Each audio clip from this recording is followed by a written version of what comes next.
അന്ന അല്ല ക്രിസ്ത്യാനിയാ? അനെന്താണ് അവൾക്ക് നിന്നെ കടിപ്പൊക്കില്ലേ? ഇല്ല ഞങ്ങളൊരു പൊക്കാണെന്ന് തോന്നുന്നു. നിങ്ങൾ ഇത് നോക്കിയാ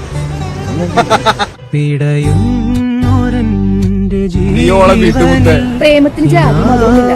നീ പ്രേമിച്ചോടാ മുത്തേ, ബാക്കിയൊക്കെ നമുക്ക് നോക്കാം. വന്നോടത്ത് വെച്ച് കാണാം. ഞാൻ ക്രിസ്ത്യാനിയാണ്. ഞാൻ മുസ്ലിം എന്ന് എന്റെ കുഴപ്പമാണ്.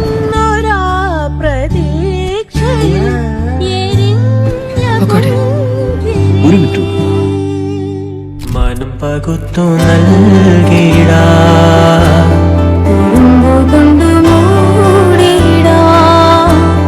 അടുത്തു വന്നിടാ കുതിച്ചു നിന്നിടാ വിരൽ കൊരുത്തിടാ സ്വയം മറന്നിടാ ഈ ആശകൾ തൻ മൺതോണിയുമായി തുഴഞ്ഞകലെ